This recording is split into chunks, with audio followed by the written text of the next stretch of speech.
So the first thing I'll always do when I'm packing is get the slider down to the risers. And I'm picking up the rear risers in one hand and the front risers in the other hand. I step in between and I move up to the canopy. And by shaking it around like that, you can see all the cells have fallen into place. And if I lay it down now,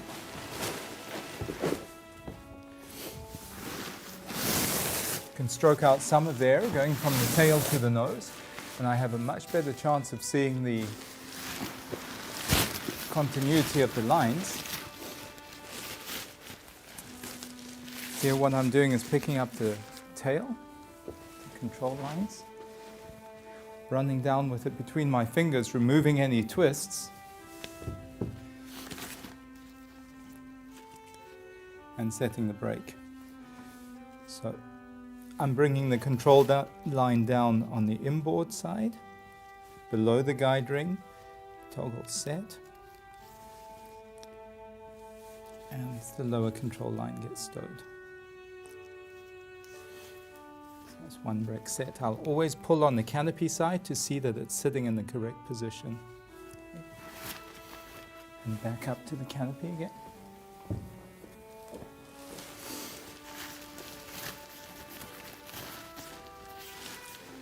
And moving it down, and remove any twists.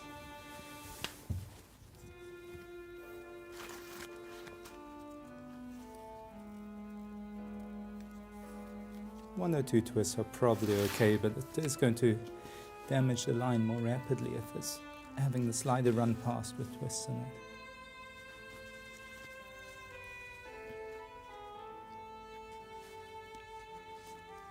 So my brakes are set.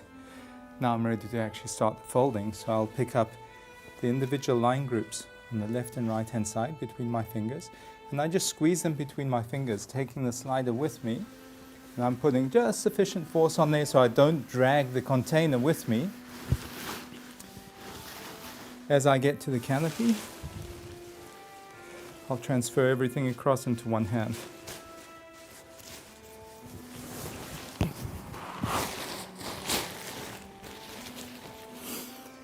And right here in front of me, I've got the leading edge.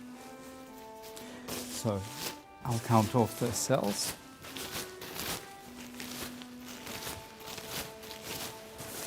That's my 9 cells, and I pinch them between my knees.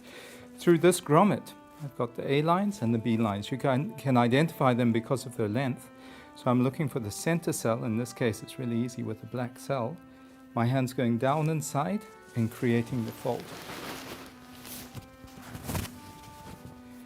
As I move around, I'm making sure that the stabilizer slider stop ring is clear, and my B lines are waiting for me there. So my hand slips down inside and I create the next fold. I follow the stabilizer around. It's too small to get my hand into, so I'll nip around the side here, and there are my lines. And I introduce a fold. And now I'll reposition that D line across and towards the middle. My stabilizer finishes at the tail, that's a brake line there, and a fold between each line. That's half the canopy done. So I'll do exactly the same on the other side. Finding my A lines, introduce a fold, follow the stabilizer around. That's my B lines.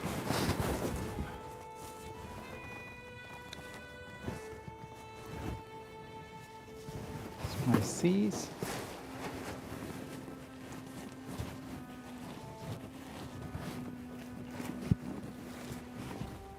That's the canopy packed.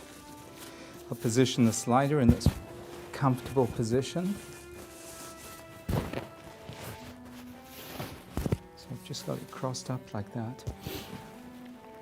And back inside, I'll double check that my D lines aren't misbehaving. In this case, I've got 5 on each side.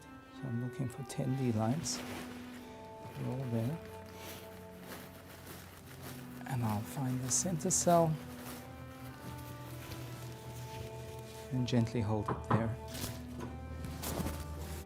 Got disturbed. I'll do the nose. Here's my center cell. the 4 cells on this side. I just introduce a little roll towards the center, and the other side, make the same again. So folding it in, just so it doesn't feel left out. Okay, now I'm ready to cocoon the canopy. I'll use my leg to keep the parachute in its sector at the back. And as the two meet, I introduce half the fold. That's now one complete fold, and another half fold. Now as I lay the parachute down, I'm just gently holding it here. I'll step forward to maintain the tension on the lines and just gently lower her to the ground. As it gets to the ground, the first thing I'll do is introduce a nice gap between the line groups. Okay, down where I'm wearing the harness, there's a gap between the line groups, and up here I'd like that as well. This means as it goes into the bag, it comes out of the bag like that as well. And the first shot of air is going up inside and filling my slider completely, so it can get the best opportunity to do its job. Comfortably take a seat on the slider, and I'm using this center cell top skin, just holding it with some tension and pressing it down, and it helps to deflate the rest of the canopy. Once I get it kind of down, my hands have now hit the ground, so I'll just change across and press down in the center and work on one side. So if I'm putting a bit of tension here, it's going to help to avoid the air escaping into the opposite side. Decide where the fold is going to be. It's going to be a large pinch here. That's the fold, so I lift up and throw one large fold underneath, and my leg goes on top of what I've just worked with, and I have my 2 hands free to do the same on the other side.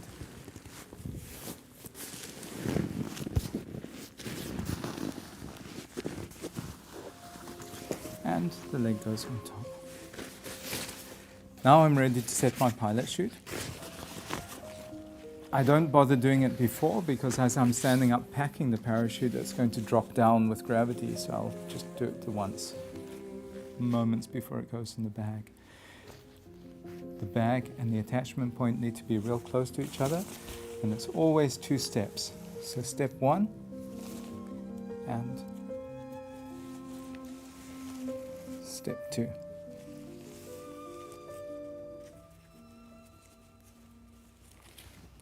With the bridle flat, I look inside and I can see the central line is relaxed, and the center tape is what's forming the shape of the pilot chute. Okay. So, ready to introduce the first fold.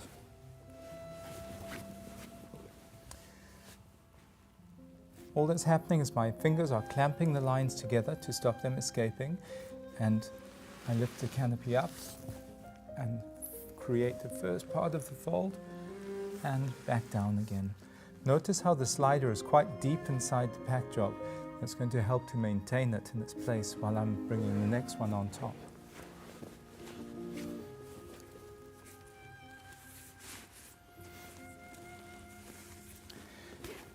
My knees are going just either side of the slider, and I'm going to form the next fold over the lap.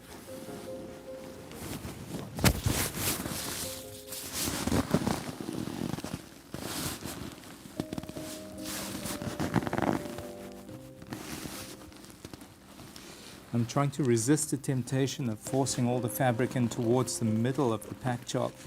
I really want to keep some of this fabric on the outsides in order to take advantage of the complete bag. So that's maybe about 80% complete. As my knee comes out, my hand goes in to hold the slider in place, and my knees are right next to the parachute here. As I rotate that over and gently rest with my forearm on the right hand side, I have my 2 hands free to sculpt the fabric into the shape that I'm after. Okay. And the mouth of the bag slides underneath and is trapped by my knee now. And I'm just starting the first corner, aiming for that first corner. Once it begins to go in, I'll do exactly the same on the other side. So I'm gently resting on top of the canopy, not squeezing too much. Sculpt the fabric into the shape that I'm after. And that's not as much putting the parachute into the bag as it is peeling the bag around the parachute.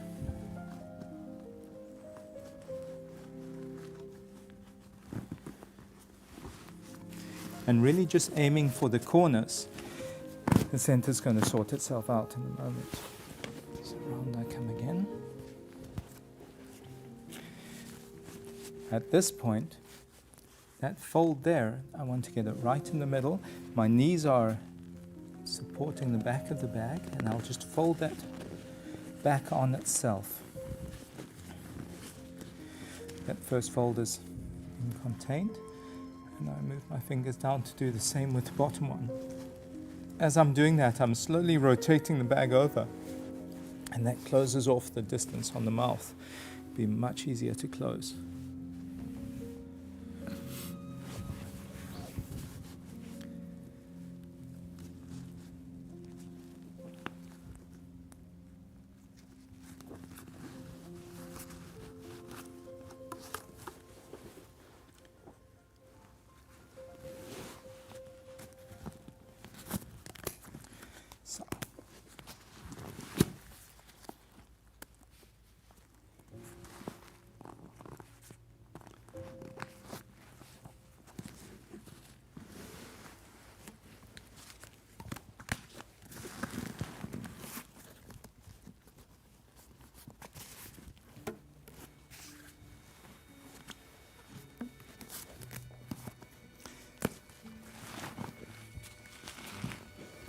Has the mouth closed up now? All of the elastics are completely wrapped around, and I'm dragging the container towards me because I'm on a clean, smooth surface. If it wasn't that way, I'd be walking towards the container. Once the mouth is closed, I'm stowing the rest of the elastics, and here are my elastics on the edge of the bag. I'm not taking the lines to the elastics, I'm bringing the elastic to the line. The bite of line, that's the amount of line on the other side of the elastic, is not that big, but it's being held firmly. And each time I take a grip on the lines, I'm really holding them quite firmly, and I'll prepare the line going back to where it will be next. And I can decide exactly where my bite is going to be.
Okay, so I'll put one more on here with the idea that probably I'll be dropping it off. Let's see what it looks like once it's in the container. With my elastics mounted on the outside of the bag but being dragged across to meet my lines, they're going to be trying to return to their anchor point on the outside, and as a result, everything here is kept really nicely in control. So it's really neat, tidy.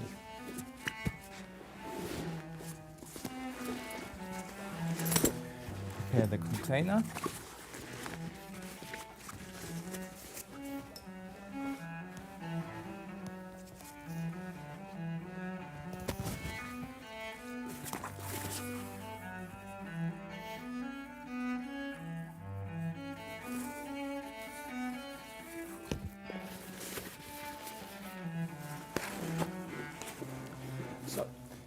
employment bag gets picked up, it comes straight across and just sits down like that.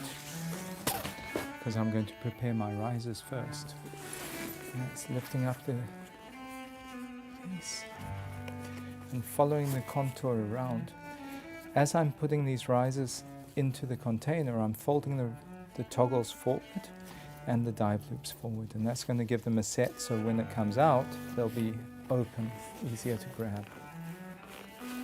I don't want to be cutting the corner with the risers and putting the covers themselves under extra work.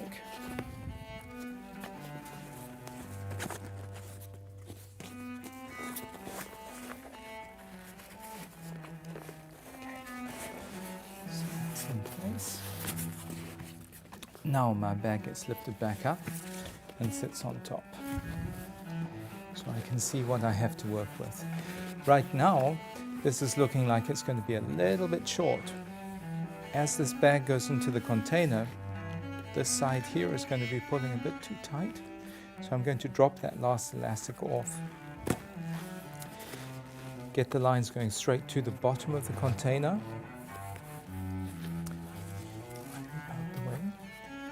And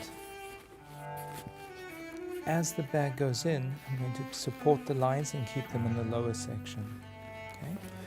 So the bag's entering at about a 45-degree angle initially. This section here sits up against the divider wall, and change the angle by pulling on the cord and rotate, and it slots in. Bridle's exiting the same side as a pilot chute pocket mouth, the BOC, and comes across.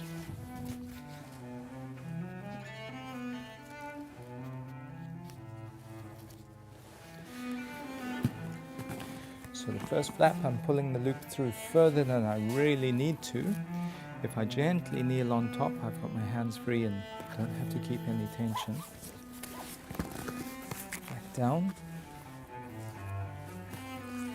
On this vector, the fact that the grommet is offset slightly from the center line is helping you remember that this is the next flap.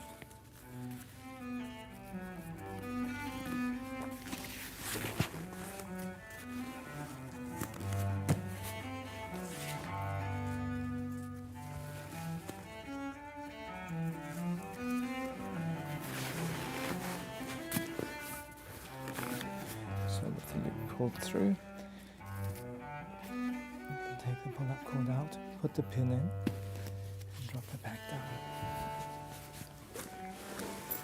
Once it's pinned, you can dress up the sides a little bit more.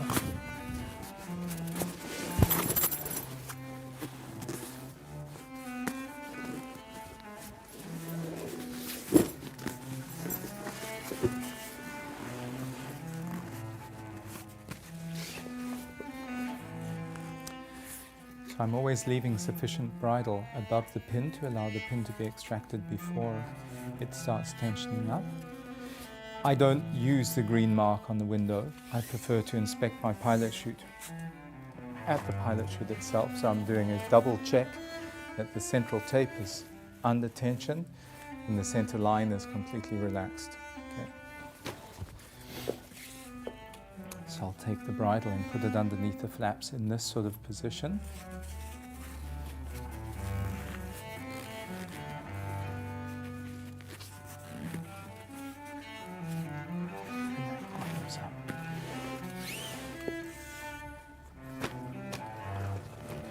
So with this pilot chute, the reference for the center of the pilot chute is the handle. Gets folded in half and the bridle's just sitting right there. This comes across towards the handle.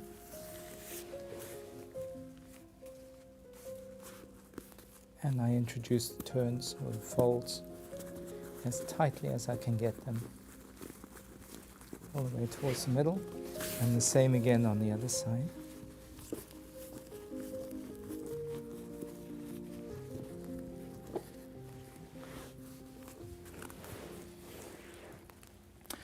I'm holding it so that I can measure up the bridle, and once I get that measurement correct, I release the grip, sink the bridle down inside, and tighten it up again. The bridle exits the bottom of the pilot chute with a long enough tail so that as it goes into the pocket it takes the extra with it. The smooth surface is facing out.